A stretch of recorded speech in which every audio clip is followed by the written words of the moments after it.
All right, go. Hello and welcome to the Video Gamer UK podcast. My name is Chris Bratt and today I'm joined by Stephen Burns. Yeah. Tom Ari. Hello. And Jim Trinker. All right. There we are. You were the most enthusiastic out of the three there. Good job. Yeah. So Right, get to the point of this podcast. What is this podcast? this will be my last podcast, which is why everyone sounds so sad. Last podcast. You're so Clearly. big-headed, aren't you? Yeah, I have actually got quite a large head. I don't know if anyone's noticed that. Like, Oh, the me. thumbnail's going to be a nightmare, isn't it? Yeah. Sorry. Can it just be a big prick? I feel like you're the ones making this into an issue It'll now. be Disney's Hercules with Brat's face. Was that film any good? I can't actually... Well, the I think cartoon. it was just one of those ones that I watched at an age where all Hold on, films you've are got good. kids. You've got loads of kids. Surely you've watched all the We Disney talked about your movies. fertility at length, Jim. Hercules is good. The cartoon, yeah. Hercules in New York's better. So this is going to be the last podcast. I'm leaving Video Gamer at the end of this week, which is a bit shit, but You chose sorry to about do that. it. Yeah, you did it. Don't show contrition now. Oh yeah, sorry, I did it. You're not sorry. You're just sorry you got caught doing it. That doesn't make any sense whatsoever. That does. It That makes makes sense. that's how I got You know, caught he one really sorry. well just wanted to not turn up one day and for us to phone him and go, where are you, Amazing. Brat? Oh, well, That's what I would have done. not coming Whereas back in. Burns dead, probably between now and the age of 40. Yeah. So yeah, that's the thing. Like, I don't really want to focus on it too much because it Well, seems you weird, will and be. you guys are Well, already. Focusing on that, I imagine. I remember when Simon left, and everyone was really nice to him on his last podcast. we like Simon. That is harsh. Well, he's coming back. Yeah, so he's that's back. good. He's back. And he is actually. back. He's been back for pre-season. Kind of overshadowed me leaving, to be honest. That was the plan. And That was pretty funny. do you know I started on exactly the same day as Simon, so like completely overshadowed that as well. I've lived my life in that man's shadow, and he's got a large shadow. Yeah. It's just very sad for you, Braz. Mhm. I'd say it was sad for me, but you're only, you're not going to be that far away. No, So I know where to find you. that sounded vaguely threatening. Mm. Don't know. I'm sure you didn't mean it Didn't to mean be it like that. You tell me. But yeah, I guess shall we just get on and talk about some video games instead? Because No. I feel really weird about this, and you just kind of don't like this atmosphere. It's just What kind of video games out at the moment have anywhere equal the magnitude that we need to distract ourselves from this kind of revelation? Wow, that's better. More of that. Nice one. Thanks, There's a Jim. brilliant quote which I think sums today up from Nuns on the Run, in which Robbie Coltrane is explaining a bedpan to a triad gangster, and he says, and I quote, "We call this a bedpan. Right. We use it for getting rid of shit." Okay. And then he knocks him out with it. So think of this podcast as the bedpan. and the shit in this. Sorry. That's what my morning's been building up to. Carry Okay, on. that's fine.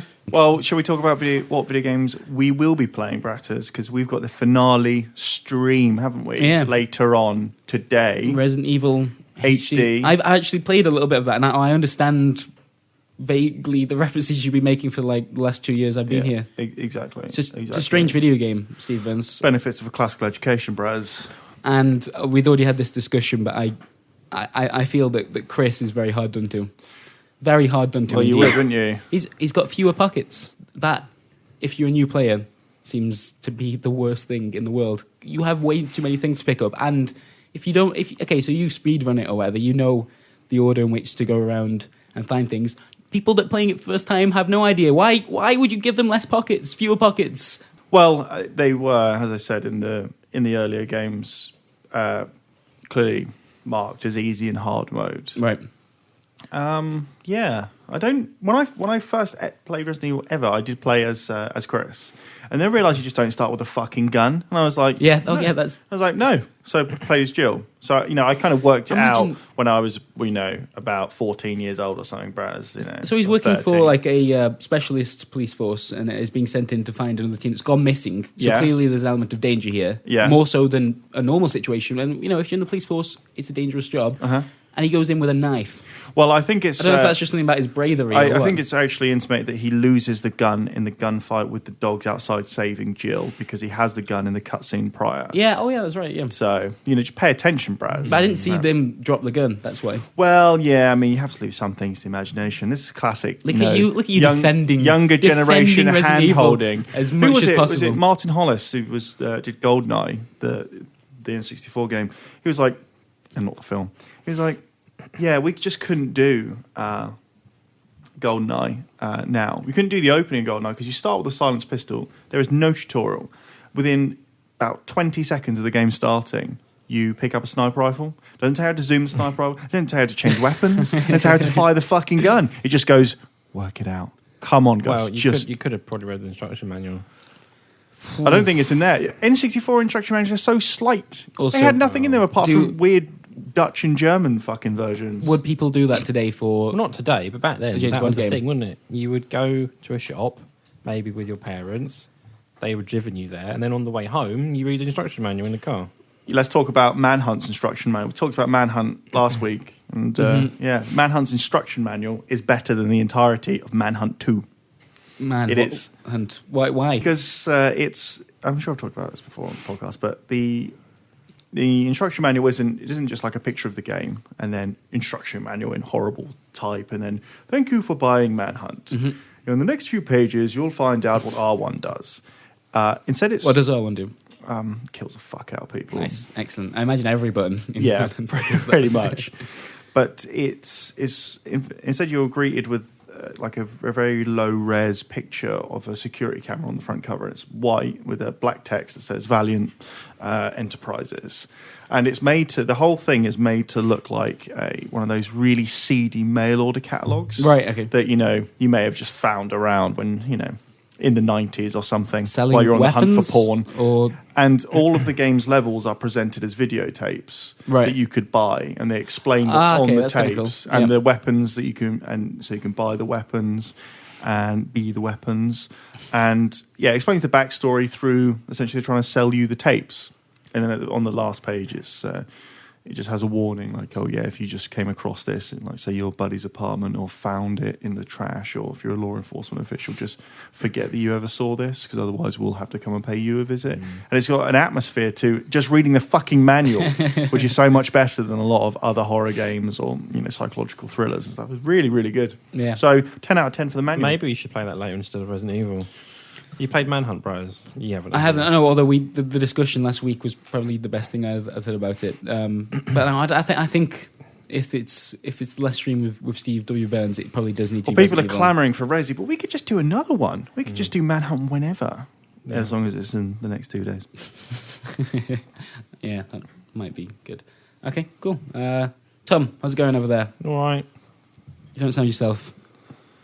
I don't know. I've mixed emotions, Bros. Yeah. Explain what's going on. Well, I'm Where's your head at? bored, Right. and kind of want this week to be done with, really. So the same as But every there's also a massive Toblerone in There the is, in yeah. the boardroom. week. So that's keeping you going. The sooner Okay. this is done, the quicker we can all go and have a bit of massive Toblerone. Yeah, or we could just call Although someone. you won't get any. You're officially, you don't know it, but you're not. You're a actually fucking employed dead man. anymore here. I Oh, am. yeah. I You're am. working, but your rights have all gone now. I don't. You're on think death that's row, how Braz. This works. That's what's happened. Shit. What are you having for your last meal? Probably, Rio's, isn't probably it? a Greg's. Oh, Rio's actually no. Rio's is I've had a Rio's this week. Pretty Good good. work, guys. yeah. Do they Good even work. have food where you're going? Yes, They I do. think so. Do you know? Yep. You got vending machines. I don't know. That sounds like a really bad Vending idea. machines. I used to work at a firm which had vending machines. It's So did just I. dangerous game. Dangerous The game. amount of times I couldn't be fucked getting lunch, so I'd just have like 2 packets of crisps. Oh, Jeez. see. That's what vending machines do. That sounds And pretty EA's Guildford building used to have free vending machines, free Coke. Yeah? Yeah. Everyone have diabetes, yeah? Well, I mean, you've seen the games they've been pumping out. They don't seem like the games that I sane went or to- rational people. I went to the Guildford building.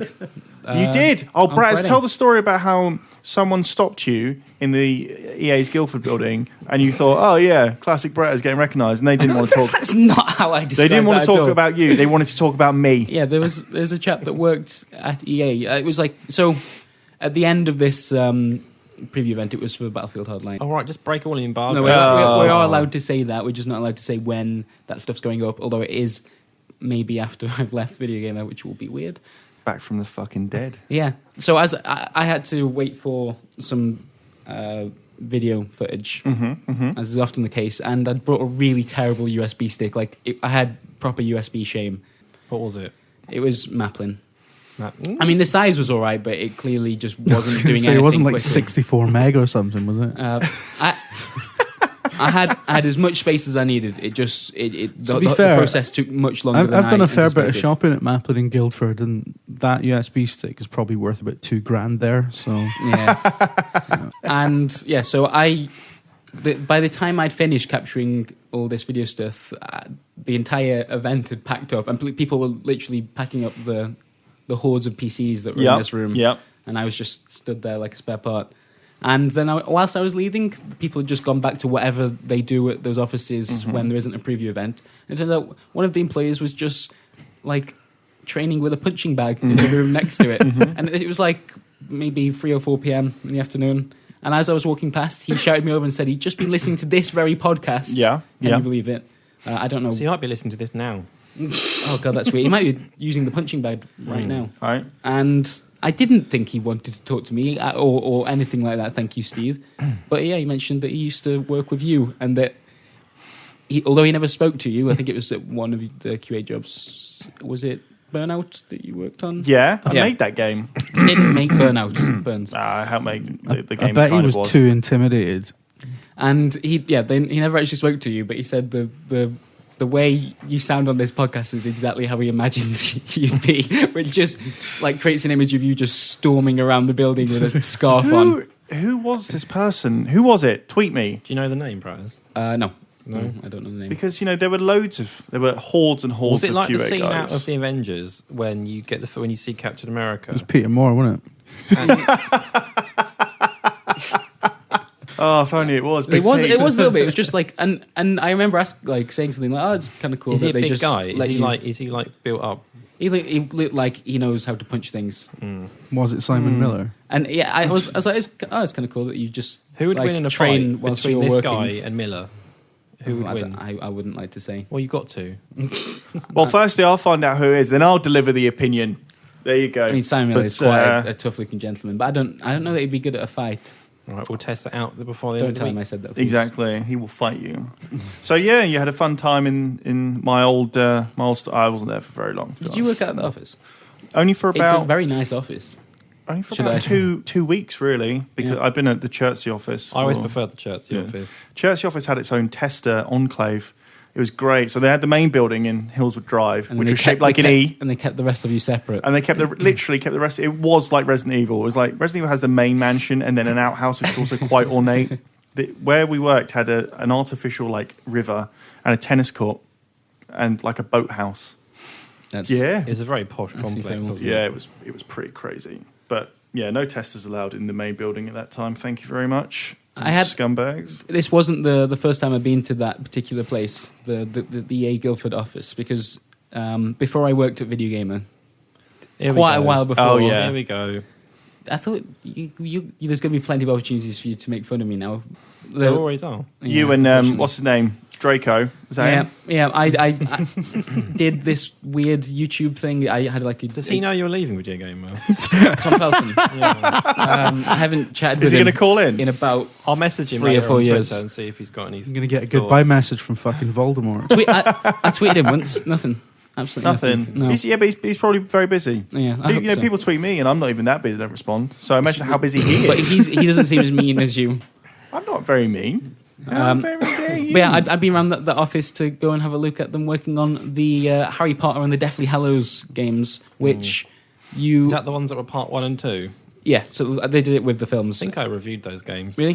Did you like them? Because they were Yeah. awful. Yeah. I actually think some of the Harry Potter games were actually quite fun and the one captured the idea that of I running around worked on was Hogwarts. the best one, of course. Which one? Order of the Phoenix. Right? Oh yeah, probably was. Yeah, Right. in your face, dickhead. I wasn't saying that it was. It's also the best film, funnily enough. But anyway. But yeah, Deathly Hallows. For some reason, they went from like, obviously they had to kind of follow the tone of the films, and that was becoming more about the battles and whatever. But it turned into a third-person shooter where your wand was a machine gun. Yeah. What was that I about? read about that. That came in for review while I was Why did they do that? I was at X360 Mag, I think, at the time. And, Games TM published out the same building and stuff. Like People were just pissing themselves. Like, how has this happened? It was like a Who cover. It signed was a up? cover-based shooter. Honestly, like they went from wandering around like Hogwarts and going to class and like doing lots of Gears little of nice sides Pottermore. of playing Quidditch. And of course, I get that they've got to follow where the story was going, and it was a whole darker thing. But going from that to an actual third-person shooter was the most jarring terrible the one thing. before though, you just walked around the school constantly. That was it. Yeah, but that's kind of that's what well I'd boring. be much more interested. I don't in. know the order. Half-Blood Prince, is that the one that came after Order of the Phoenix? Yeah, it was. Very similar because they reused all the assets essentially. Like Right. you said, you just walk around the school, and they kept Half-Blood Prince. They finished it and they kept it on the shelf for half a year until they were like, "When do we release this?"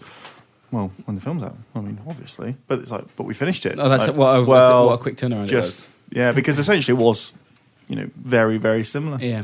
So, unlike Superman Returns, which missed its tie-in with the because that was an early 360 game, wasn't it? And it missed its tie-in with the film. That's one that didn't have a city meter or something. Yeah, and apparently someone had to make the phone call to Warner Brothers saying, "Oh yeah, this is Electronic Arts. You know those mega fines about being a day late. Yeah, we need like 3 months." And Didn't it's, EA also bodge the Batman game? Was that EA? Batman Begins? No, Begins released, didn't it? Yeah. Didn't they have an open world? They had a Dark Knight game, And didn't that they? never happened, did yeah. it? It just- I'm not so like. It can't be fun working on these movie tie-ins and having that kind of. But you think about the money that would have made at the time, and it just didn't happen, did it? Yeah, but like having worked at EA, it's just some of the culture there is absolutely dreadful. Like some people aren't allowed in the front door, or weren't allowed in the front door. You'd have to go around the back. What? Are you serious? Serious? That's ridiculous. Why did we not think about that for him? I know. We haven't I got a know. back door You yet. have to scale in We've through the got a back window, window. haven't we? You have to go to Grant Cinema, throw a grappling hook in. Yeah, and it just seemed like you do occasionally get visitors who would want to go because the Hillswood Drive place was so amazing. Like I think Norman Foster designed it. Had like a whole artificial lake at the front and Jeez. all that sort of shit. And and just everyone was so dismissive to each other. I can't remember who was saying it. Just about the like atmosphere at big companies. So you've had like Rockstar spouses and EA spouses and all of that, and it's just there's so much pressure because so much money is being invested that every fucker from different departments hates everyone else. It's actually brilliant in its own way, but Sounds like I bet you thrived in this. like one of my heroes is the guy, one of the test leads in one of the higher ups on Burnout, and they had like a manager chat between development, publishing, and everything. And I think the Edge review of Burnout Paradise wasn't glowing. I think it was Edge, maybe it was someone else. And they were like, and someone from production was like, "Well, this is ridiculous. I would have given it at least a 9." And this guy from Test Response was saying, "Well, that's why people who make the games don't also review them." And it kicked off this massive fucking argument between them. How dare you say this to me? I've worked. Like, great, That's amazing. great. But they're too. This is the problem when your firms get too big. You get these incredibly dull games because they are. It's a bit of a cliche, but they are made to committee. There's so much money on the line. It's like you can't just go, "Oh yeah, we'll just chuck this feature in." Like, well, what if consumer A doesn't like it? I get like a bit of stick for being the indie guy or whatever, but the reason for that is because these smaller teams and these smaller projects can just focus on one interesting mechanic that they really want to flesh out. Whereas I think this is why the Shadow Mordor sequel might be like shite. Because it feels like they didn't really think it was going to be a hit at all. Mm-hmm. And they were kind of left to their own devices a little bit. And then it was a bit of a sleeper hit, and it was like more amazing than anyone imagined, and it got really good press and everything. A lot of people consider it one of the best games of that year. So the next one is going to be like so scrutinized by On High. Yeah. It's going to be. It might have the life. I mean, sucked out of it. at least like the positive reaction to it is centered on that new system. Like the Nemesis system is the thing that everyone talks about with that game. So at least they know. Every WB game is going to have a Nemesis system in it now. Yeah, well, every game. All the Lego games, all the... Simon Miller's going to preview them all and be like, "What the fuck is going on?" Like, big companies, all arseholes, a lot of them. Yep. Remember Free Miller, Cokes though, so remember Miller described the Nemesis system as every enemy has their own like WWE intro, basically. I would love what you know. What we should get in touch with the guys behind it and ask to see that build again. Yeah. I say, have you got the E3 build? Because I just love to see, the dangers of making any demo and just being like attempting to compress what is quite an overarching system into just like 15 minutes of hands-on or something. I just love to see it now. Like, what the fuck is this? Like, I remember because Miller saw it at E3, didn't he? I think. yeah. And he came back and was like, I don't know what to say about this game. He just didn't. No one could understand. Didn't know what was going on. There was so much stuff they were trying to sell in like 15 minutes, like you said, and it was like it ended up being a very good game, but he just didn't know what was going on. I don't think anyone did. In the main game, like the moments when you actually get an intro for a captain character, they're not few and far between, but they don't happen like every 2 seconds like they did like it sounds like it did in that demo. So it's like, you and also by the time it happens, you have an idea of what exactly what the purpose of it is. The game takes a little while it introduces you to the combat and stuff first, and then it sort of gradually brings in the nemesis system. It doesn't just give you it straight. Kiss your wife, stealth kill, and all. Yeah, exactly. So do you remember all that?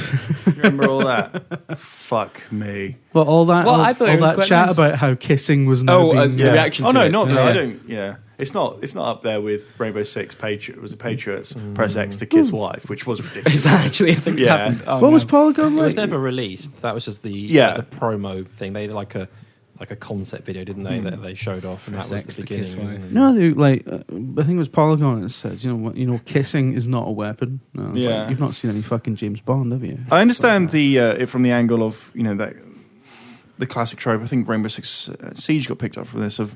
And this happens in a lot of movies as well, where the wife gets kidnapped or killed to propel white dad, white middle-aged dad into, lustful vengeance, and it's, roaring rampage of revenge, right? And everyone's like, yeah, good work, Dad. Yeah, that's what you should have. That's what we all should do. Yeah. So I get that, but this Polygon piece was just crazy. Just like equating killing and kissing. It's like it's a fucking video game mechanic. Like you can't hand wave everything away by saying that, but literally is just showing you how to sneak up on people. You know. Yeah, that when I sneak up behind Lydia to kill her, like every other week, I do it in the same way I sneak up behind her to kiss her. That's just how I do it. Poor girl. Yeah, I'm joking. It's a joke. I know. I don't think you never go actually through with think killing. You're going to kill your girlfriend.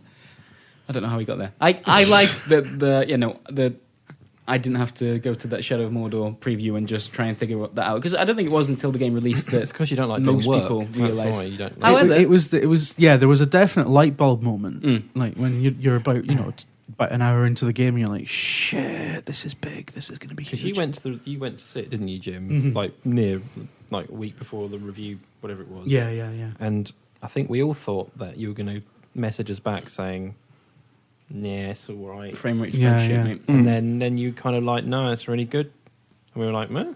Yeah. As actual, the noises. I probably made that exact noise. We all did that. It's like, I collectively think in we the need to office. talk about getting rid of Jim. Yeah. But it was actually bit quite of a good. screaming match about how could he possibly be so wrong? He's been hanging out with Brad too much.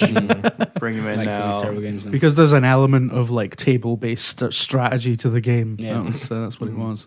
Brad would have loved it. Yeah, definitely. I never actually got around to playing that properly. I never played it. When I showed it to you, I haven't you played it loved either. Well, none of us have played it. No. So maybe Jim is wrong. Could be. No, I think I think Burns would hate it. I think Brat would like it. And, Talking about love violence. And I feel like orcs. It's not PGR, is it, Tom? So. No, true. So I think the last two, not the Hobbit, but the last two Lord of the Rings movies really just burned me on the whole thing. I really enjoyed Fellowship is the Lord of the Rings film. So it's like Road Trip, but they kill shit, and also while we're talking about Road Trip, that's one of the best American It seems movies like of the last- everyone's hated the Hobbit movies so far. The first Hobbit movie I thought was really good because it kind of it was fun, and all those different mental funny characters of the dwarves and everything. It had a lot of spirit to it, and it battered along at a feral pace. It was still long as fuck because it's a Peter Jackson film. The guy has no idea how to edit, but it was great. And then the second one was the same sort of fucking tedium, that trudge through Middle Earth bullshit that we've had for 3 films previously, and I couldn't be bothered with it. So. I think it's just got to the stage now where it's like he used to have to edit much more heavily, and now he's Peter Jackson and he just gets to make the gigantic. He's got so much. What's happened to Peter Jackson is the exact same thing that happened to J.K. Rowling. Whereas, if you look at the Harry Potter books on the shelf, they get progressively thicker and thicker as she gains more influence and more money to the point where she could just be like, "Fuck off, I don't need an editor. I can publish any old shit." That's never ever a good thing. I don't necessarily know of anyone who like a director or maybe Coppola, but a director or a writer who, when the studio or the publisher backs off, that it gets better. It's just Wachowskis are like, oh yeah, now we're going to make these Matrix sequels. They're awful, fucking awful. George, good old George. He in the 80s, obviously he still had his head screwed on because he realised that he didn't want to direct Empire and Jedi. Jedi's not great. Empire's fucking amazing. Still, then he goes, "I'm going to direct all of them. I'm going to direct the next 3. They're going to be amazing." The mental thing was, he was always like a really bad filmmaker. You watch A New Hope, and the I know this isn't strictly the director's job or anything, but like just generally when you look at A New Hope, the way it's shot, the blocking, the cinematography, it's fucking terrible in A New Hope, and it improves considerably in Empire Strikes Back. Well, I remember watching it and thinking he was always shit. It's just it took people 30 years to realise. I don't think he was helped on A New Hope by one, a studio that wasn't backing him, and two, a crippling, sense of self-doubt. And he directed American Graffiti. That is a fucking good movie. But it's almost like he didn't luck out in Star Wars, but everything kind of went right. Like Harrison Ford, Mark Hamill as Luke, and just Carrie Fisher. He got the right cast, and it kind of all came together. Whereas it just didn't. And like Andy Kelly gets loads of shout outs on this fucking show, and he starts thanking me for this. But he tweeted out the beginning. It's called the documentary about making episode 1, and there's this horrible moment where George is sitting in the screening room after the first rough cut. And there's silence after it finishes. And he just puts his head in his hands and he's like, I think it's gone a bit too far. And then afterwards, Ben Burt, the sound designer editor, is telling him, he's like, we bounce in 90 seconds between the death of Qui-Gon, between Anakin Skywalker's own hero moment, between all these strands that tie up. And George's like, well, I can't cut any of these. Ooh, and there's just silence. Like, we'll try and make it better. Oh, George, this is what happens when you don't direct a movie for 16 or 20 fucking years or whatever. You're like, no, I'll do it. It's like this podcast so far. It sounds like we're beating about the bush. It also sounds like this is a special dedicated to creative failures. So I don't know what that's saying. Yeah, I know. What can I say? Okay, well, let's talk about fucking video games then. Yeah? Yeah, let's talk about video game failures. Let's talk about Star Wars Pod Racer and the Dreamcast. Well, the greatest hovercar racer ever made. Actually, you mentioned The Hobbit earlier. Where are all the... how many games have come out of that series? I feel... Lego. I haven't seen that Lego much. The Hobbit was all right. Lego The Hobbit. And there'd been a few mobile games as well, if I remember rightly. They did didn't they do a Facebook one? Not what that was. I'm just surprised we haven't seen. There aren't as many, are there, these days? Because when Lord of the Rings films, EA had license and they did one per film, didn't they? Yeah, they were actually quite good. okay. Yeah, they were. good. They were fun. But yeah, Hobbit. Was it just Lego? I don't know. Are we still waiting on DLC? I think there's going to be DLC with the final movie or something, isn't there? Not sure that's ever happened. That's weird. That's not Shifting. Maybe tie-ins. Movie times have definitely dropped. They just do them on iPhone. That's like now, turning Lego Hobbit into FIFA or something, isn't it? 10 points clear on Pez, by the way, going into the final 7 games of the season. Have we got anything else to talk about? What about Resi Revelations? I played The Witcher 3 as well. So. Yeah, we'll talk about both of those. You go first, Perez. It's your show. Okay, The Witcher 3. We talked about the way previews can be handled a little bit poorly when you don't get to play much. What was the setup huge games for this event then? Take us through it. Okay, so this is one of those ridiculous preview trips where we had to travel to Scotland for it because The Witcher. That is ridiculous. Is You can only inspired play it by properly in a castle, Scotland. presumably. I mean, yes, it's a game that has castles in it. I get that. And Scotland has castles. It's a bit tenuous, isn't it? It's fucking very tenuous. The developers are from Poland as well. And There was a game just to go Coming There was over hardly here any doing these Scottish press press there. events. just to stop you, Bratters, completely. It's not clearly what I meant. I meant it wasn't like it was based at their studio in Scotland. It was just they wanted the You are aware that PR firms get money, and if they don't spend the money, their budget gets cut. and this was a very probably. good example of that. Well, I do love the years fact ago. that... Years ago, you think this is extravagant? Yeah, this is for The Witcher 3. This is like a big game. It's a big deal. Years ago, a company called Midway that Midway, are the no boys. longer with us. They had a game called Hour of Victory, I think it's called. This was like a early Xbox 360 shooter. It was rubbish. Everyone knew it was going to be garbage. Can't climb ladders if you're a certain It looked character. terrible, and they thought, let's have a lavish event in a castle. Why not? Let's just have it in a castle, and that was a terrible game. Playing it in a castle did not help. Yeah, it used to be that the events were absolutely outrageous. Yeah, well, so when I started the job, I feel like that was maybe, well, at least in the UK press anyway, it was kind of shifting times in terms of how people talked about. Basically, when Midway went, how all the journalists worked with lavishness went PRs. with them. That's why they collapsed. And that we haven't lost a great deal there, I don't think. No. I could have. Wheelman. Yeah. What did you do for that? I don't know, but it was a good game. Fun. Fair enough. The Witcher 3 was also really fun. I played 4 hours of it. That was the point I was getting to. That But was you would good. say it was fun. You were in a castle. Exactly. With the I wasn't. with a didn't- tank. we How didn't- can we trust we didn't- anything you say about this game? We right? didn't play it in a castle, actually. I thought that stuff was weird and completely unnecessary. But 4 hours with The Witcher 3 and no kind of boundaries on where we could go or which parts of the story we need to go after. It was, as far as I know, that game was feature complete when we played it. It's because it's been pushed back a couple of times. It was quite buggy in the Derville. In that kind of, it's a big open world game kind of buggy sense, but also I did like have an invisible enemy at one point and needed to restart. How do you know that wasn't just his power? Because it wasn't. Because there was other enemies like that one standing next to it who weren't invisible. How did you know if you couldn't see it? Well, Could have been totally different. because it was making the same sound effects and It could be like the Predator. It could mimic. and I was locked onto it.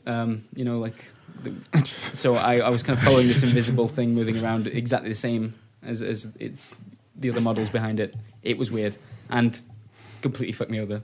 But there's that game is looking really, really good despite the fact that it's buggy, and hopefully some of those things will be fixed. When's in it the out? next- May?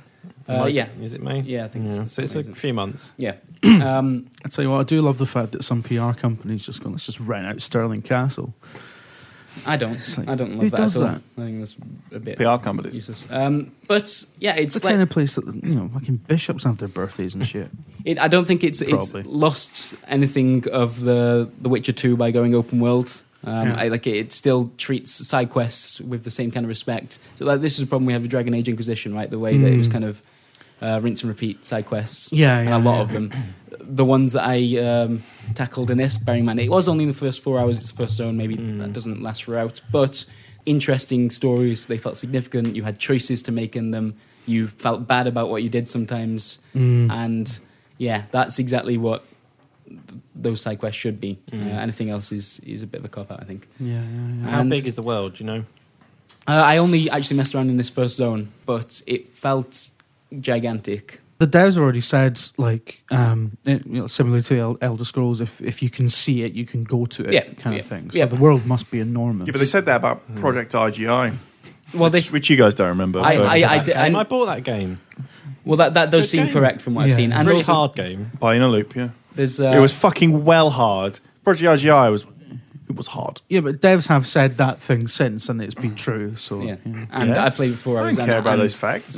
found that I'm to just be true. talking here. You can do really, really. So we're going to do Project IGI stream later. Oh, man, we would last for about 5 minutes before Brett is frustrated at the fact that when you get shot, you literally just die. And it's like, oh, there's no saving. There's no saving. Famously, when Project IGI 2 came out, they were like, guys, you can save your game mid-mission now. And everyone was like, right, that is amazing. Like Alien vs. Predator. And we're like, yeah, if you get killed, that's fucking it. Shit. Yeah. Oh, well, That Witcher sounds too 3. difficult. You know what? I really want to like the Witcher series, but... So this is something that Jim and I have kind of run into in the preview that we did. I don't want to start talking about YouTube comments again. I feel like we've done that conversation a few times in the past. But yeah, so Jim and I aren't hugely into the way the combat works in the Witcher series. No one is, it seems. But well, no, like there were a lot of diehard people that really Yeah, but they're idiots. love the feel of that game, and the combat in this is almost exactly the same. You've got a crossbow, and the crossbow works quite nicely and makes for some more interesting fights. But generally speaking, the combat works exactly the same as. Can you as get guns? Not like modern guns, but ye old world guns. I don't think so. I don't think the world's that advanced. I think it's yet. more like trebuchets and like Can you not ballistae. fire guns out of your hands like in Harry Potter? You've got like a series of spells, but it's not kind of third person shooting. We haven't got that. That'll be The Witcher 4. It's very imprecise magic, very old world magic, Yeah. very And- Old Testament magic. Yeah, I was saying on Twitter recently that I want to like The Witcher a lot more than I do when I play it. Sure. Because you play it and it's like, I love this world. I love that it's got all this lore, and it feels like a deeply complicated and not complicated, complex world rather. And there's all this I'm politics and machinations going on. I'm sure but, if you know exactly like how the political landscape of that world works, I feel like I would have maybe enjoyed the kind of broader themes of that story more. I feel like I was maybe rushed through that a little bit, and just kind of a lot of big things were happening that we didn't seem to spend much time on. and there's a big shift in the way in the flow of the story. About 2/3 away. I really hope that Witcher 3 fixes that problem that a lot of people have had. I mean, people tell me I'm talking shite, but I'm not the only person who said this. Well, the thing, this is... there's always a point in a Witcher game where you just fucking lose interest, because it's either because there's too much going on, or the plot becomes so convoluted that it's like looking at looking at a giant jigsaw puzzle that you can only see a third of or whatever. And I don't know, it just puts me right off. But I hope this doesn't happen with this game, because I've always liked the start of the Witcher games anyway, in terms of how the story is presented, because so far they've had to kind of bear this in mind every time. With The Witcher 2, they came to the Xbox 360. It was the first console game they've done. This time they're going on the PlayStation 4. They've never been on a Sony console before. So the stories in both The Witcher 2 and from what I've seen of The Witcher 3 are presented so they can work as a standalone thing as well. At least in that beginning area, it definitely helps to know who characters like Yennefer are in the kind of the larger context. But if you don't, it's not the end of the world. Like, you can still... That's quite cool. You can still get the main parts of that story and what you need to be doing. And it's just... it's like... It was great to have 4 hours, because it just meant that... So, you're introduced to the main storyline, and you do a couple of things. You maybe get a feel for the combat, and then you end up at a village where there are a few side quests not dotted about. Yeah. And you can also just have a wander around in this huge area and just stumble upon things. And that was a massive part of my playtime, just wandering around, finding little quests going on, or not even quests sometimes, just like maybe... just like bits of dirt. No, like maybe just like something that feels like a little bit more personal, like a hidden loot cache or something that you've kind of stumbled upon, and you feel like, because you were exploring, that you found that and other players won't. I don't know how many Scottish dwarfs are in this village. Hundreds. I only met one, and he had his house burnt down because he was a Scottish dwarf. Oh, aye, laddie, that's my house burnt down. Yeah. Oh, I told you about that. I told you about that side quest, right? That is one of the cool things I did. Yeah, like you have to decide the fate of and that's quite cool. That was quite cool. You kind of find the person that burnt it down, and your decisions kind of decide whether or not he gets strung up on a tree or not. So it's weird. Oh, fuck him, who cares? It's weird how perception shift, though, isn't it? Because in terms of how much better the opening few hours is compared to the rest of the game, CD Projekt have a similar track record to David Cage, but I don't think it's quite that bad. I think that's maybe a little harsh. You can still definitely enjoy. I'd still definitely enjoyed the last third of The Witcher 2. I just felt like I'd lost control of the understanding of the story. I've got not to the bit like where, that as well. It's I've worth got to pointing the bit out. where, Some people... in The Witcher 2, the bit I left it is when you're kind of crisscrossing. A bit where there's one camp and another camp, and in between them there's two ghost armies having a fight that you've got. Yeah, I just lost them. I was like, oh, fucking bollocks. Yeah, that's about 2/3 away through. Some people, by the sounds of it, have managed to follow that and have read some of the obviously the Witcher series isn't just games. There's quite a famous series of novels as well. Somebody on YouTube kept telling was basically you should read the books. Why don't you read the books? I'm like, they're only fucking Polish, aren't they? Yeah, almost all of them are being translated. I think there's only one that hasn't Almost all right. When I last looked, one had been translated, and it was a short story collection. So maybe I need to update. I find that myself really on strange, by the way, but- because The Witcher has become such a huge thing in English-speaking countries because of the game. Why are you not pushing those? books Where's to the everyone? movie? Yeah, yeah. There was a live action TV show Was there? in Poland. Yeah. Yeah, but I mean, where's the Hollywood touch? You know what I mean? Why haven't they ruined it in Hollywood yet? Exactly. I read it. I read the Witcher series described as well as like Poland's Game of Thrones, which is high praise. Yeah. Or just shit praise and lazy praise. I don't know. Yeah. I understand the comparison. Have you been? Who was it? Who was it the other day? That tweet, like the most SEO tweet of all time, which is fine. Mm-hmm. Who was it? It was something about. Was it The Witcher? Why the Witcher 3 Wild Hunt is the Game of Thrones of video games? Yeah. Or 5 Reasons Why, or something like that. Yeah. Fucking top stuff. Yeah. Top stuff. Oh, and people are mad about PewDiePie. People Joking will have me. enjoyed that video much more than ours as well because they didn't say they didn't like the combat, which is Good work, a Braz. really Good work. bad thing to say. To be fair, I mean, I don't think we even said that we didn't like the combat. I just think, I mean, what I said was like the combat's fine and dandy. I just don't find it that fun. I don't hate it, but I think it's. But you have to remember that almost all people associated with video games, and I would say us included, just cannot take any criticism, no matter how well founded. None. You can't do nuance in games criticism because it just gets lost completely. I mean, it's completely binary. You're either saying something is total shit or it's the best. God damn it, Well, you can't do it in. We in focus on mainstream YouTube stuff, comments. maybe. We've done it. Yeah, so what? Speaking of fucking YouTube Oh, comments, see- someone on one of my we Resident are. Evil videos the other day said a lot of these points. It was the 6 points one that Jim and I did. A lot of these points apply to Dark Souls. Can't believe Steve doesn't like it, motherfucker. That's one of the few games that I actually give a 10 to. Listen to what I'm saying. Now, yes, I may have rubbished Dark Souls just to wind a few people up in here. Doesn't mean I meant it. Yeah, read between the lines. Yeah, I think there's some comparisons to made between the combat in the Witcher series and Dark Souls. To be honest, Whoa! I know. Dead. I just think that I maybe find it a little bit less precise. I'd say it just doesn't ever feel like I'm in control in the same way that it usually does in Dark Souls, unless you're standing near a ledge and then everything's fucked. Yeah, everything's wrong. Yeah, yeah. That's the Witcher 3. Maybe it's just down to the flavor of terrible. I was going to say terrible combat, but just the flavor of like I don't know, hard combat or combat that's very sort of specific to that game. I think because like I don't really get on with Dark Souls. And I get on fine with The Witcher, I just don't enjoy the combat. That's what I was saying in that preview. I wasn't saying I can't do it. I have played most of the Witcher games fine and well.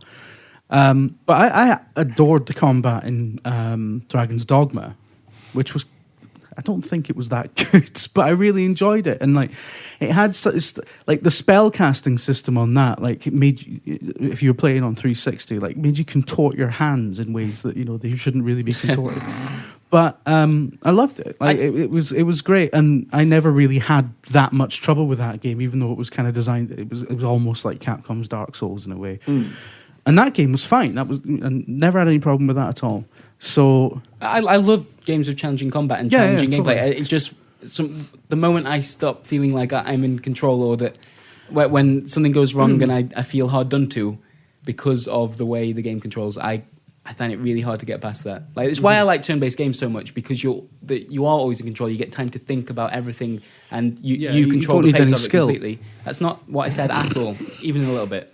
Witcher 3's looking really nice, and sorry that we don't get on with the combat, but if you liked it, then it's the same. And the game looks gorgeous and is huge and has lots of interesting things to wander around in. I really want to. I think people are going to before like it. Witcher 3, I really want to knuckle down with The Witcher and The Witcher 2, because I really, really want to just get through them. Skip the first one. There's always I like the first one, even though just watch the fucking the first one, on even though YouTube, it starts off with that horrible area that takes ages to get through, and then you've got a bit in the city that's really good, and there's like a murder mystery and stuff, and then you've got a bit in a swamp, and you're like, oh, for fuck's sake, the swamp bit.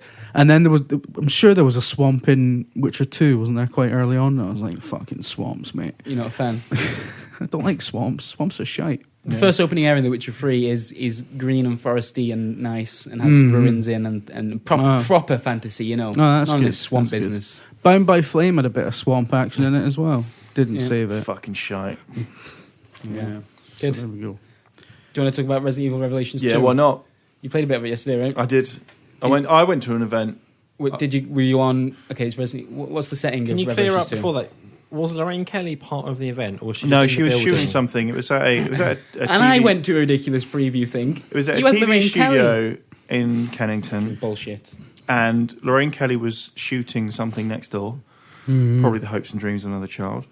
And do you want to address your problem with her at some bit as well? well, I've said it before. I'll be quick about it. Essentially, when I was in 1990, she was on TVAM, and I think she was reading out. So when they read out the birthday cards. You probably don't remember this. He but- wasn't born, was he? I was born in that very year. Right. Yeah. You may not have been born then. Anyway, don't I know mean, what time. they've not, you know how birthday cards work. You know how television works. Yes, There you go. yeah. I'm sure in your mind you can combine the two. And, before the internet, really, that was, as a child, unless you were weird or your parents had pushed you into acting or something, that's how you were going to get on fucking television, right? So anyway, Mum was like, come and watch, TVAM. I was like, why?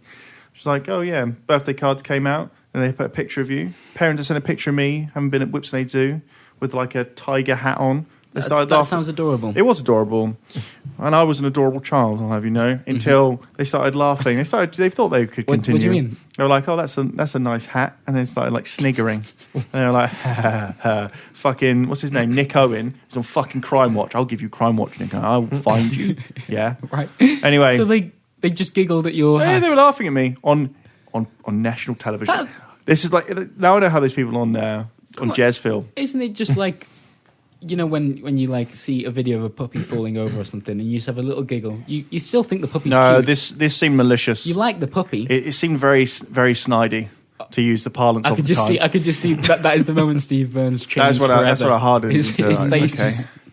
And Steve, did you enjoy so the- anyway, yeah, someone tweeted saying Lorraine Kelly's here. I was like, this is the plot of Conan the Barbarian. It's been 25 years now. Yep. Now it's time for Time her to for fucking revenge. get dead. But I got there and she... Conan the Barbarian has a plot. Is that the one where he It's rips so the mad. horn? It's so mad. Which is the one where he rips the horn off the monster? I think that's Destroyer. All right. So you weren't going to... No. No, in Conan the Barbarian, his parents are killed and then he's sold into slavery and he has to push, was it the Wheel of Pain or some shit? What's it called, Jim? I don't know. He pushes that around for like 20 years or whatever and gets fucking hench. And then falls in love with a woman he never actually talks to. Well, yeah. And then he fights a giant What do you mean? snake. And yeah, that's and then he not a fights normal Darth. thing to do. And then he finds Darth Vader and fucks his shit up. That's the plot of Conan. So anyway, it was kind of like that, but without Darth Vader. It's basically the plot of like Star Trek 2009 as well. Yeah. But, So anyway, I got there fucking- and I asked the PR. I was like, "Where's Kelly?" Gone. Knew you were coming. Saw the Knew you were tweets. coming. It So is you were then directed towards Andy Kelly. exactly. It's like if we're just going to talk about it in movies, it was akin to the opening of Star Wars. When Darth Vader steps onto that fucking little rebel shithouse ship. Yep. He's like, where are they? Where are the fucking droids? They're like, they're gone, they're out. So I have to kill a few people just to let them know. Then kidnap someone instead of killing her. Yep. It was all very involved. Anyway, back to Resident Evil Revelations 2. I played it. Right? What? It was okay. It was okay. No, I kind of enjoyed it for what it was. You could tell it was an episodic game in terms of. Does it feel like Revelations? Like, is it like an exact copy? I would say it felt a bit more like I played the Barry section, so you can play as Claire or Barry, and each has a support character. And mine was Natalia, who's a 9-year-old. Well, I presume she's very young. Who Barry just runs into when he arrives on the island. So Barry arrives. His daughter Moira has been kidnapped, and he's come to fuck shit up. You know saying about Chris earlier, Yeah. he doesn't have a gun. Barry has all the guns. Right. It's great. It's like Taken but with zombies essentially. So he fucking rides up with his boat and he's like, right, it's time to fuck shit up. And then suddenly this little girl comes out of nowhere. He's like, fuck. And so he has to look after her, and she can lucky because she can get places that he can't. And it feels That's a gameplay mechanic if I've ever heard. yeah, it feels like a bit of hedge betting between old style Resident Evil, slower zombies, slower pace, but with the action of Resident Evil 4 in terms of you've got all the weapons, you can run up to people and fucking smash them in the head, and you can hand-to-hand combat and stuff like that. But it was cool. I had to explore like a compound, and it had old style resi traps, like statues with big blades coming off of them and Now stuff. we're talking. And yeah, it had all like key finding and switch flipping and stuff like that. It was okay. It wasn't anything amazing, but I enjoyed playing it. I immediately understood what it was going for. What were you playing on? PlayStation. 'Cause- There was Xbox there. I was like, I'm not playing on fucking Xbox. Revelation started as a 3DS game, right? Yeah. And Yeah. then the ports over to consoles ported to wasn't consoles, yeah. incredible from what I It remember. was all right, but it was originally a 3DS game, Yeah. wasn't it? So And so it was, it was built originally around those, smaller Yeah. chunks, So and this more is appealing. confined environment. But there are kind of bigger outdoor environments now. And playing as Barry's cool. He's got a weird voice actor. That's kind of standard, isn't it? Yeah, his eyes. He's got a new character model because if you played Resident Evil yesterday. Yep. You think that Barry's character model in remake, his eyes are so close together. It's like that old Family Guy joke that he could go swimming with just one goggle. Yeah. It's just a bit off-putting. But he's been remodeled. He's got this great. He's like Liam Neeson essentially, and yeah, I enjoyed it. It wasn't anywhere near as good as say Resident Evil 4, obviously, or it didn't have all the pure puzzle solving and cerebral, should we say, stuff of the original Resident Evil. But it was a nice balance. And then I played raid mode, where you run. Raid mode is like bite-sized kind of missions where you have to eliminate, say, 38 enemies. When you do, you pick up like weapons or parts of weapons. And you get medallions for doing it in certain ways, say not using a herb or killing all the enemies and all that sort of stuff. It's nice score, kind of not really score attack, but just a nice bite-sized chunk, as I say, of the game. Right. Running around shooting zombies, headbutting them. Great. Awesome. Not as good as Mercenaries, though. I think I said that to the guy who makes it. Like, I'm always thinking of Mercenaries when I'm playing this. He was like, right. That's awful. It's like going on a date with someone and No, you're because thinking of someone Mercenaries else. is so good. Actually, I kind of phrased the question like, Mercenaries is so good, and it's it's so well known for this Resident sounds Evil even now. worse. How do you go up against that? How did you end up What? with this shit? Oh, Actually, I fuck. also asked him about because if you saw me tweet it, I had those series of silly questions that I was going to ask. Mm-hmm. Like, what do you think of this laptop? Who cuts your hair, etc. When I spoke to one of the PRs, they were like, "Oh yeah, we saw your list of stupid questions." And actually, someone did ask a really stupid question while they were in there. I was like, "What?" Apparently, the question they asked was, "When you have ketchup, do you put it in the fridge or do you put it in a cupboard?" Now, I'm against the actual instructions stated on most ketchup bottles. I Yeah, put me it in too. the cupboard. Me too. You They don't want serve it fucking cold. cold ketchup's weird, but Ugh. I feel like maybe not necessarily the best time to ask. However, so anyway, I went in and I asked how long I had left, and we'd overrun a little bit. Oh my god! And they were like, and we Robbie, need to address the this PR guy, was ketchup like, situation. "Yeah, one more question." I was like, "Yeah, okay, great." And they were so like the two guys interviewing, so super professional. They were like, answering every question like really well. It must have been the 50th interview of the day. I said, "All right, guys, what about this one? When you've got ketchup," and I could see the flicker in their minds. They're thinking, "Is this the same question as before?" But they're still like quite stoic. "Do you put it in the fridge or do you put it in the cupboard?" And there was this weird pregnant pause. They were like, "Are we fucking have to answer this again?" And I said, What is "Don't worry, happening? guys. Like, don't worry. I heard someone speak about this earlier, and they fucking pissed themselves. They were like, good, because my life." I'm like, yeah. So I wasn't the only one asking the stupid questions that day. Well, I was asking stupid questions plus one. I'm kind of intrigued to find the interview though. Exactly. I should have let them finish. That's the thing. But I think interview questions are really fucking boring these days, aren't they? So tell me about the game's graphics. When you were designing Barry, how did you think about my favorite. bringing him up to date? My favorite interview question I've experienced. How many polygons in that? Yeah. That's the How many best guns one. are there in this game? When I was in a Q&A for Battlefield Hardline, directly, I think, after a question about whether or not they were thinking about the current American climate and the terrible stuff that's happened in Ferguson, someone then just jumped in without a beat and asking about Easter eggs in the game, and preferably, could they just run through a list of them? This is at a preview event for the game. Were they from we totally continental Europe? No, it was UK press. I think I don't know who it was, but. Thing is, though, I suppose, again, from kind of SEO or stuff, other people will have all this, people but like fuck Easter off. eggs. I know. know, I'm come just on, saying. I'm just providing the reason. But man, what's the point in? Who is What's this the point in person? having? Maybe we should hire them. They do the job better than you. Probably, but The I don't only want to do que- that job. The only question for Battlefield Hardline, guys, is you've made a game that's not going to be anywhere near as good as the side mode in the original Kane Lynch Fragile Alliance, and watch them just go, what? And then just like, I'm out. There you go. Do you think they've played that mode? Probably they should have done, because Fragile Alliance is amazing. Absolutely amazing. That's the one. Is that the one where you can just shoot all your mates at the end? That's the one where you can team up to rob banks and stuff. I got stuff I want to say about this, but I can't. But you can also turn against your own team for a bigger loot. Does that happen in Hardline? Just nod. Chris is nodding. I'm not. No, I'm not. Prove me wrong. I'll see you in court. I have just proved you wrong. So I'm not nodding. I would maybe just, if you were disappointed by the last beta, maybe things will have changed. I didn't even play it. Are you joking? Battlefield Hardline, the game which is we saw Heat. Now we're doing that. Mm-hmm. Brilliant. I don't want to fucking see another Heat video game. I've seen all the Heat video games. What happened? That was going to happen, wasn't it? Yeah. But then they realised Gearbox, every wasn't it? fucker's made it. Gearbox were making the Heat video game, and then nothing happened. Oh, right. You mean that's unusual of Gearbox to promise something and then they not deliver it? Don't need to. All right, cool. Well, I guess maybe we should wrap up the podcast then. Don't worry about what I've been playing. I have given you plenty of opportunities. In fact, I even asked you earlier how you were feeling, and you just said you were bored and tired. No, and you talked about half an hour about The Witcher. Tom, what have you been playing? Then we'll do questions, isn't it? At all. And you went straight to him about Resident Evil. Because he'd already made clear that he had Resident Evil. It's your job as a host to include everybody. I'm not going to say it. Imagine Graham Norton getting the guests on and someone's sitting at the end. He's just like, fuck that guy. Yeah. Fuck him. Yeah. Tom Ari. Yeah, and it's Al Pacino. Who's this guy? Have you played any video games this week that you'd like to talk about? No.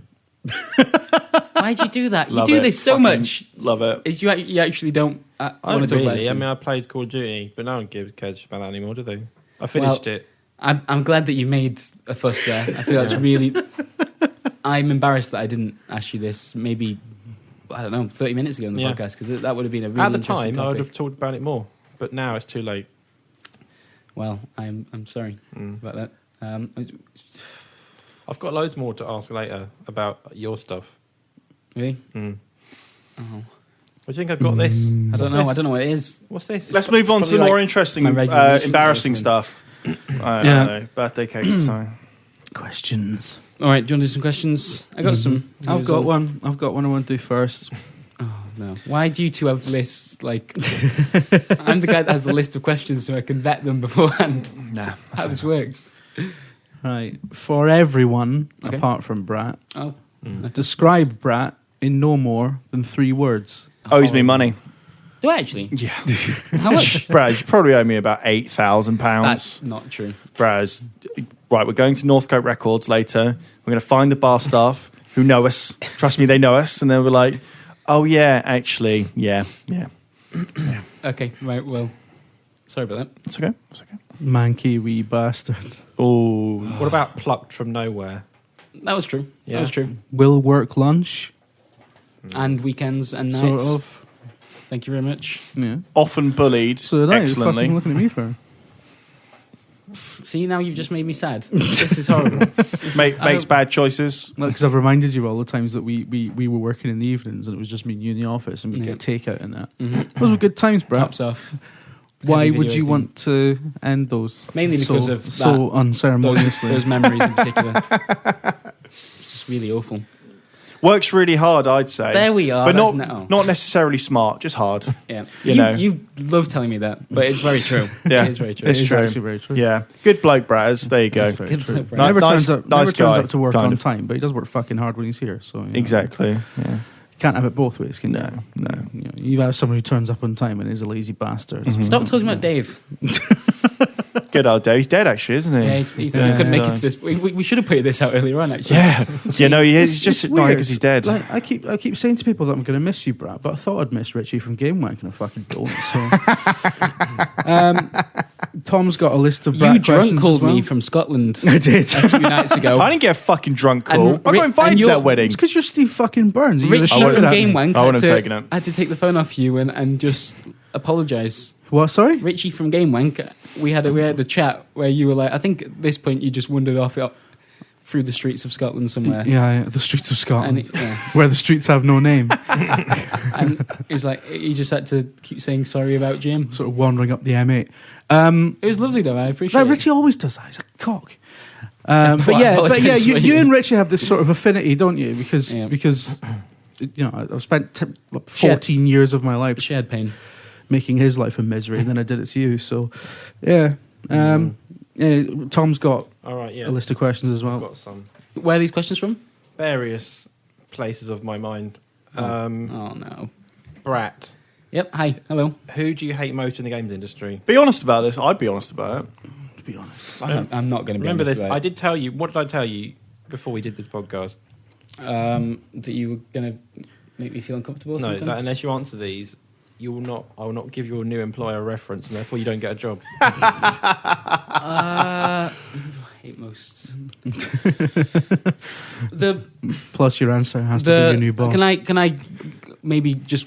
I'm going to give a label rather than an individual person here.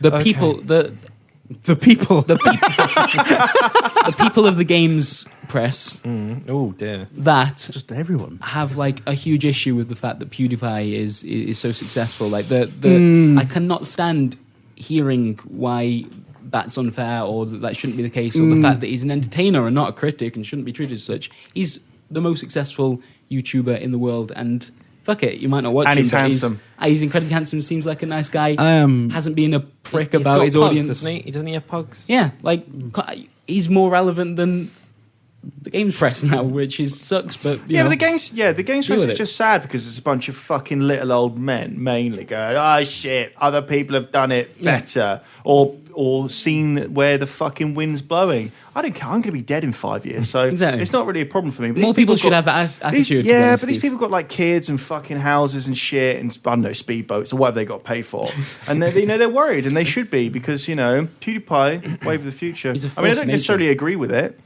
but I'm not going to sit on Sure. Twitter. I probably have. Someone's going to probably find some on Twitter feed immediately Fuck me, afterwards. right. Not PewDiePie. fair. Flies premium economy though. Can't get behind it. Can't get behind it. totally agree though. Like PewDiePie is like as well. He's not a fucking idiot. Yeah, Just of course acts not. like one. Yeah, That's it's his almost like shtick. it's almost like he's an actor. Yeah. But like, yeah, I can't stand all that like fuck YouTuber stuff as well. I mean, Yeah. there's a lot of YouTubers who are bellends, but it's not because they're YouTubers. We're going to become massive on YouTube, so that's coming. That's coming. I understand where it comes from. I get that like it's been a rough few years for like traditional games press and everything, and that sucks, and we are losing valuable things there. But come on, don't just paint the blame on the fact that Just YouTubers shoot are yourselves, popular. guys. Just shoot yourselves. All right, there you go. I like- that's my fucking. Burns advice to translates what I'm actually saying. you. Just shoot. Just Great. stop fucking moaning about it. Do something about it. Shoot yourself. We're not suggesting people shoot themselves. No, with a Nerf gun. No With a real Nerf gun. damage. Yeah, we've actually got one you can borrow. You've got two. Yeah. Right. All right, good. Right, There we are. Managed to do that without Hold actually. on. Where's the next question? I got loads. Yeah, but go I on. don't know if I waited for Jim. I'll do one. Right. It'd be a MK nice Knight one. asks, when has Chris made you feel most uncomfortable? I know when I you've have made me none. feel most uncomfortable. It's when you put your username on a on a service that I needed to send your username to a professional person. Mm-hmm. And what was your username? I think Big Leather was Big actually Leather, taken, so yeah. I think it was Mr. Big Leather. Yeah, But I did that knowing that you would have to send it. yeah, Although I think it might have backfired and made me look quite unprofessional. yeah. I know when you didn't make me feel uncomfortable. Oh no. Maybe only in the way of which like a cool older brother. I was a bit like I've got to take this guy out. Was that first time when you went to the Standard with me in downtown LA when we'd landed? We landed in LA for E3, and it was the first time Brad has been to America. And as a seasoned traveller and all-round dickhead, of course I had been to the rooftop bar on a Standard.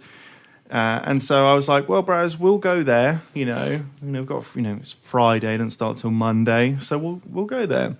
And I decided, I was absolutely knackered, so I wanted to get a few hours sleep. It was about 7 in the evening. I said to Braz, we'll go at about 10. And then Bratters came in, all sheepish, like, so are we still on for it? I was like, yes, Bratters, it's fine. Make sure you're wearing some shoes. And then, he came back from dinner.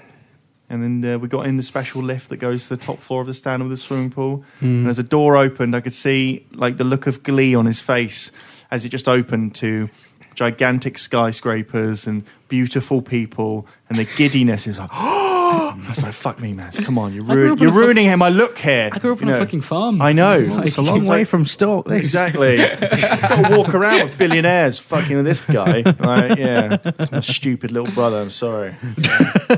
That is a really strange place that's just completely disconnected to the rest of the world.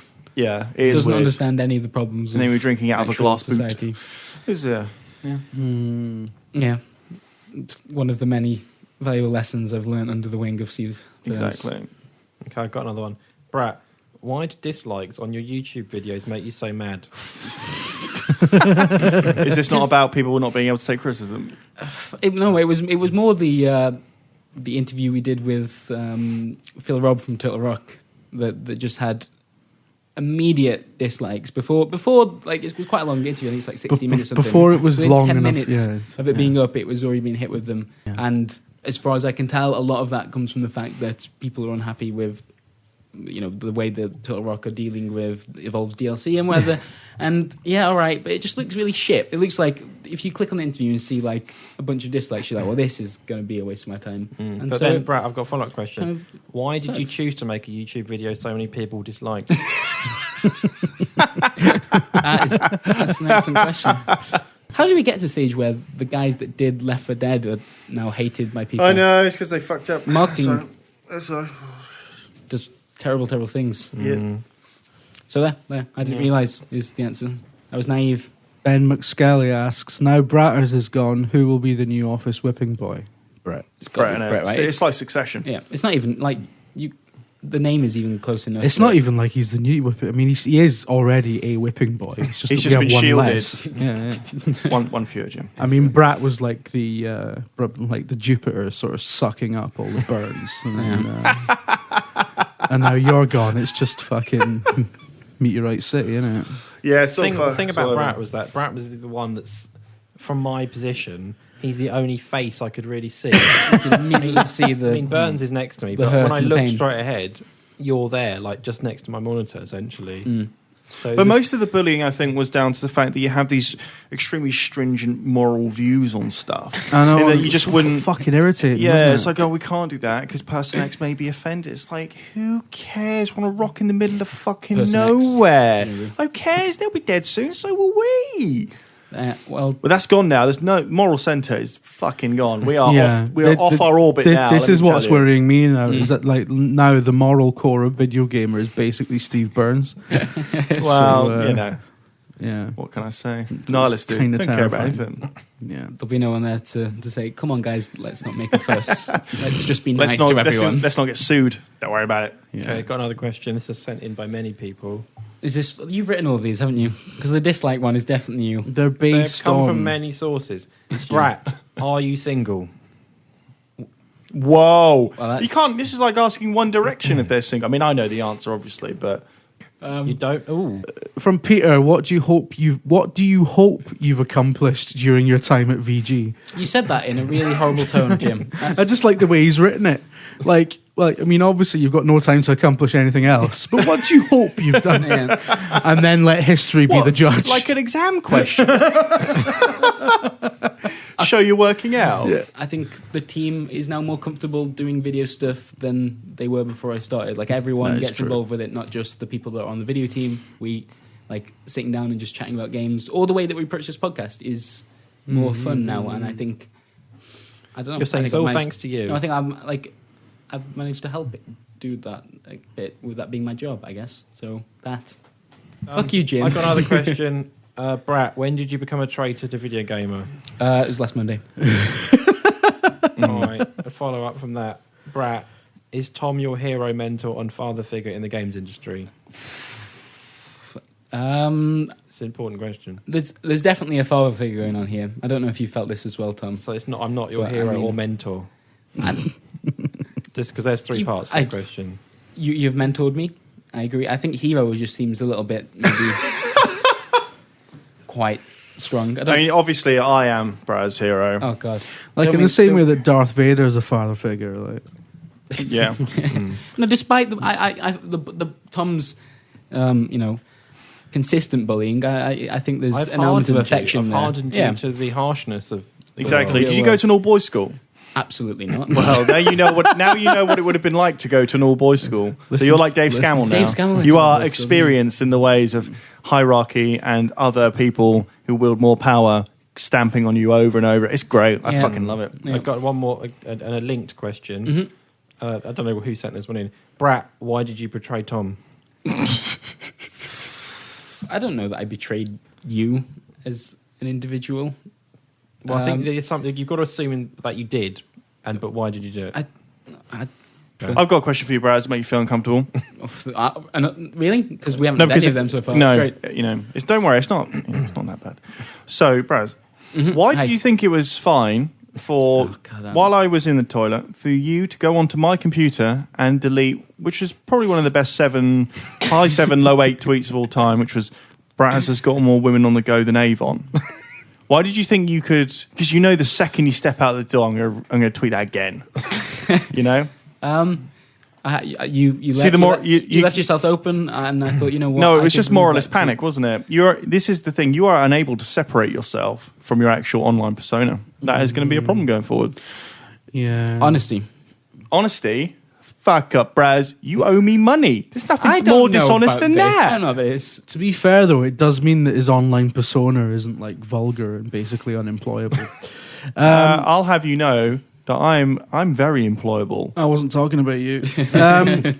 Caroline asks, Little Miss White on Twitter asks, I'm thirsty after all this. I've got one for Brat. After all this salt. Yeah. I've got a question for the Bratters, and it simply reads, dude, what the fuck? I know, right? I'm right there with you. I don't know. What the fuck? Because you fucked it now, Braz, haven't you? A little bit. You fucked it. It's all become very serious. I'm not going to come back to this office. Yeah, well, you After are the for next 2 more 2 days days. at least. Otherwise, you probably but like that, break your contract and we'll probably sue you. I mean, can you do that? Like, if you just don't turn up, don't you just like hand wave that and go, oh, well, he was a dick anyway. You can't sue someone for not coming to work. They could make up all sorts of excuses. They could say they were ill. They could say their dog was ill. They could say their horses were ill. I've got another question here. Brat, are you happy that you broke Dave's heart? I'm out, so it's just quick fire from you. I think Dave and I are okay. We went for a nice little dinner date at ZZ's the other night. But the picture from that dinner date, Dave looked very sad. Yeah, that's my style, isn't it? I go for surprise selfies. You take people out and make people sad. Somewhere in the background. That's why you're like single, either Jim Braz. or Simon will be upset. It's the speed dating all over again, isn't it? I haven't been speed dating. Frowning. You've been speed dating. Not. Of course you have. I'd be awful. I'd panic under all the pressure as I'm doing right now. All right, I've got another question. Brat, how can you look so kind yet act with an evil heart? Are you in league with the devil? Well, I mean, it's a very conscious choice. If you look kind, you can get away with a lot more, and it's just generally makes life easier. Yeah. So is that a yes? I'm in league with the devil. Undecided. All right.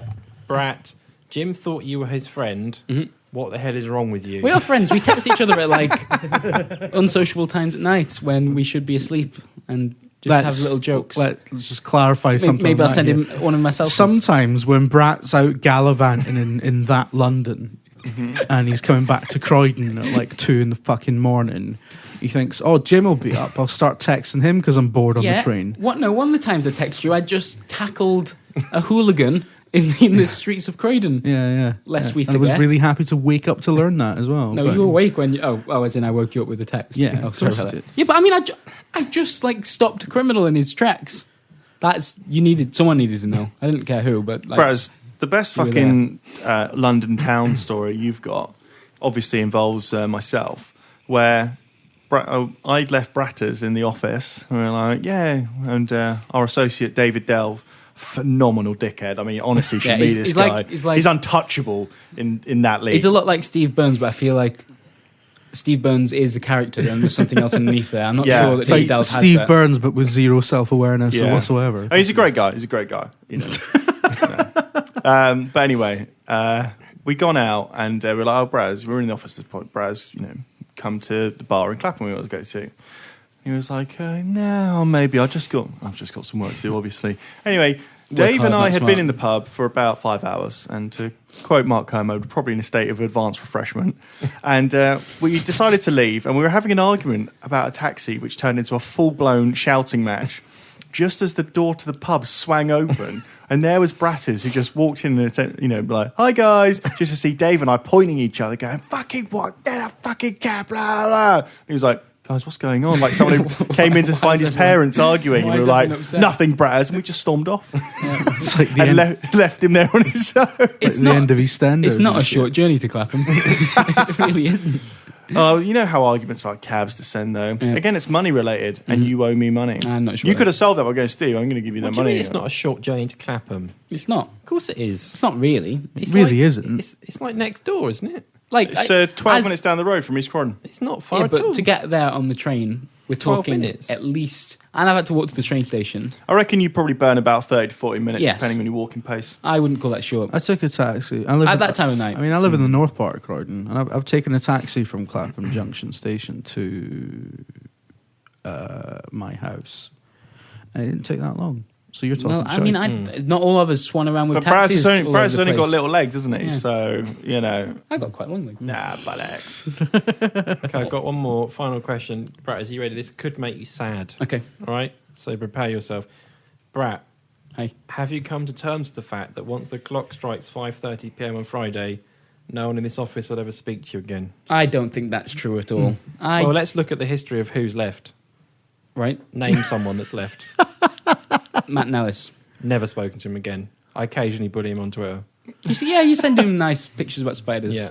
Matt Lees. No, I haven't spoken to him. I speak to him.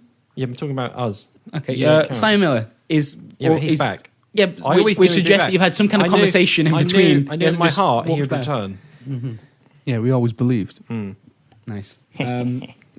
I will still speak to you. We'll You get, might we'll try get and G speak chat to up. us. Yeah. Oh no, I'll be incessant. You Do won't be you, able, do you'll have you to block think me. when you're fucking No, I'll create texting new me at accounts. 2 a.m, you're not even a colleague anymore? You're going to fucking answer? Yeah, I do actually. Nah, mate. When I've just tackled another Do you think I speak to Richie anymore? criminal. Yeah, you do. I don't. No, I am going to be very sad not to. Okay, shall I go soppy for a moment? No, absolutely not. Okay, I remember actually after like one of my first weeks here, I did one of the worst tweets I've ever done. It was something along the lines of, I think it might have been maybe my first week, that I just had the best week of my life.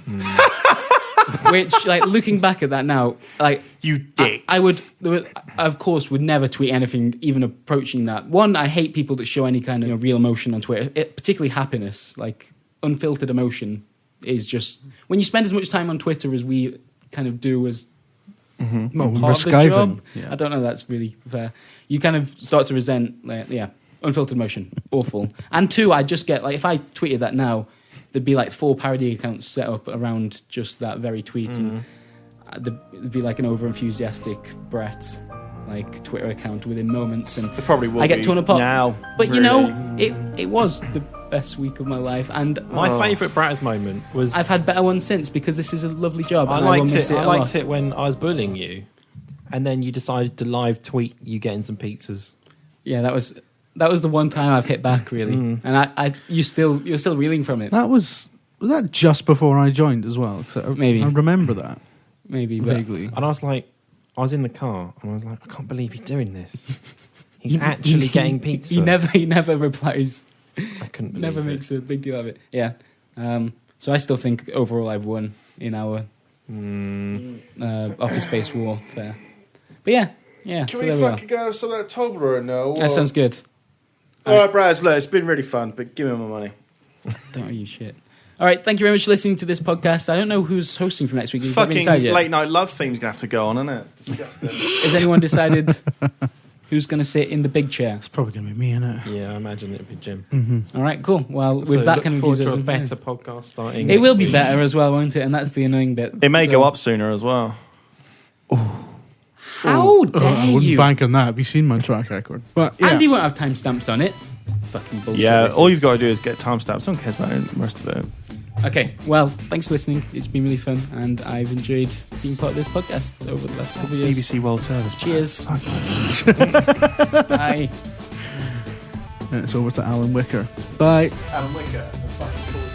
No one gets your references, by the way.